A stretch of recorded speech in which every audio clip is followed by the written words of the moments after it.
Hi everyone, it's Mrs. Goss. I'd like to share another one of my favorite stories with you today. I Need My Monster by Amanda Noll, illustrated by Howard McWilliam. It's about a little boy named Ethan that just cannot get to sleep unless he has his favorite scary monster, Gabe. Well, Gabe has a drooling situation and he snores and he scratches and he has a long, big green tail. And Ethan loves it. Puts him right to sleep every time.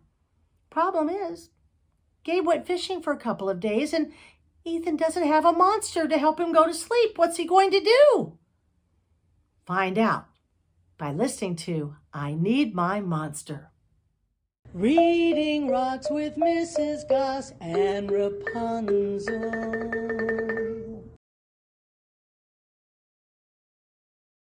I Need My Monster, written by Amanda Noll, illustrated by Howard McWilliam.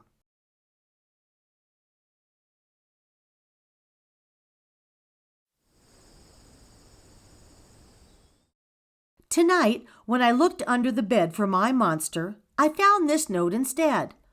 Gone fishing. Back in a week. Gabe. What was I going to do? I needed a monster under my bed.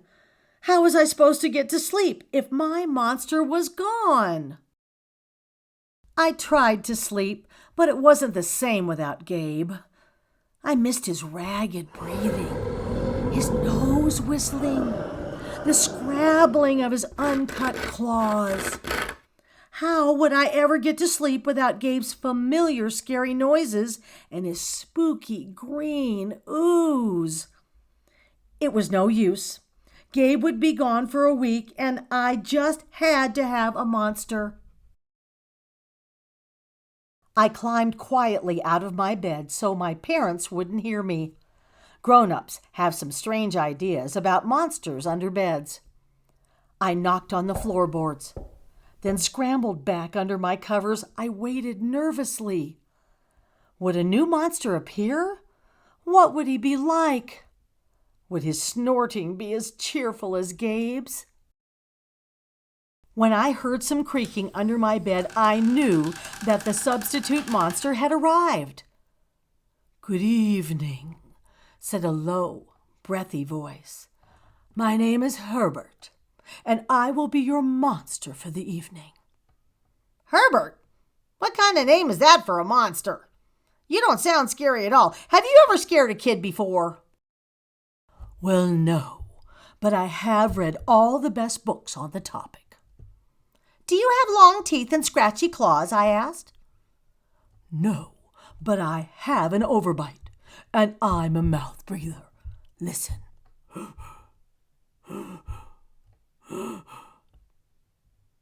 Herbert's panting was kind of scary, but it wasn't enough for me. "Listen, Herbert, I'm sorry. I just don't think this is going to work. It's nothing personal, but I really need a monster with claws." "Picky, picky," Herbert complained. "As you wish. I'll go." There was some more creaking, then Herbert was gone. Some scratching warned me that a second monster had appeared. "Good evening," he said in a high, silky voice. "My name is Ralph. I understand you need a monster with claws. If you would please lean over, I will hold out an arm for inspection." I crouched on the edge of the bed, hoping to see a horrible, shaggy arm with sharp, ragged nails. Instead, I was surprised to see sleekly brushed fur with smooth, shiny claws. "Excuse me, I don't mean to be rude," I asked, "but is that nail polish on your claws?" "Yes, it is," Ralph replied. "I believe professional monsters should always be well groomed." I could tell that this was not going to work either. "I'm sorry to disappoint you, Ralph, but I need a monster with scary claws." Like Gabe's, I thought. I heard some more scratching, and I knew Ralph was gone. A minute later, a third voice from under the bed rasped, "Check out these claws, kid!" I gathered my courage and peered over the edge. The claws were impressive, jagged and dark and razor sharp. So far, so good. I was a little nervous. Could you stick out your tail?" I whispered. "Sure, but don't get scared." I peeked through my fingers at the slimy tail slithering over the foot of my bed. That's when I noticed the bow. "Are you a girl monster?" "Of course I am," she snapped. "I'm Cynthia. Do you have a problem with that?" Yeah, I do," I admitted. "I definitely need a boy monster. Boy monsters are for boys and girl monsters are for girls. Everybody knows that." "Well, aren't you a picky one?" She sniffed. And then she was gone. Was I being too picky? No. I knew that my monster needed to be well-clawed and menacing. The whole point of having a monster, after all, was to keep me in bed, imagining all the scary stuff that could happen if I got out. Then I heard a shuffling noise and some slobbering. A fourth monster was under my bed. "Hey, the name's Mac." One look at his claws proved that Mac was a big, scruffy boy monster. I shivered. Maybe this one would work out. "Those are excellent claws, but do you have a long tail?" I leaned over to see. "No, my tail is stumpy," Mac slurped. "But I do have an unusually long tongue." "Why would I be afraid of a long tongue?" I asked. "Oh, I don't know," he said, trying to sound terrifying. "You never know when I might lick you." I fell back on my bed laughing. "Well, if you're not even going to try to work with me," Mac whined. I held in my giggles. "I really don't think you should send me away," he warned.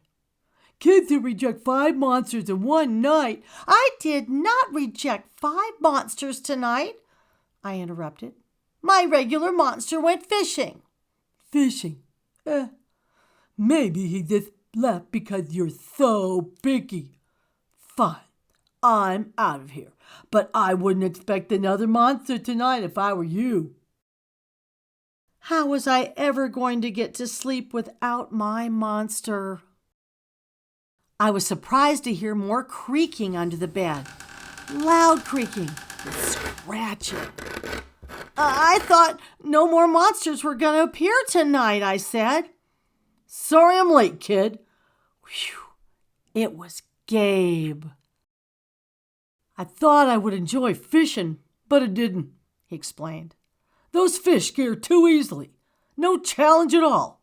You, however, are challenging, my friend. You're almost too old to be afraid of monsters. You keep me on my toes."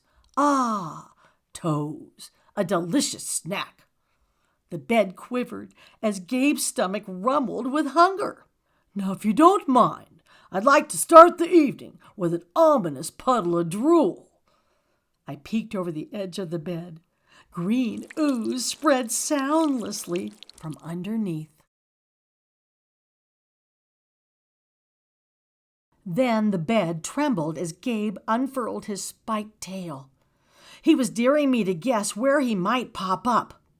I shivered. "So you had some substitute monsters tonight," Gabe said, sharpening his claws on my bedpost.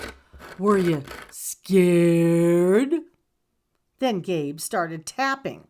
I could tell he wanted to know if I still needed him. "No other monster can scare me like you," I giggled, diving under my covers and pulling them up tight. Through the blanket, I heard Gabe's soft, comforting snorts. "Ha! I knew it! We were made for each other," he growled. When my blanket started to slip off the bed, I knew Gabe was ready to eat. "Now, if you could please stick out your foot," he said. "I'd like to nibble your pinky." I yanked my blanket back up and scrunched my feet in so Gabe couldn't get them. "No toast tonight, but you can have this," I offered, pushing a pillow off the bed.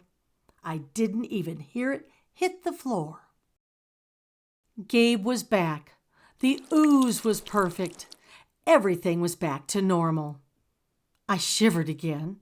I'd be asleep in no time.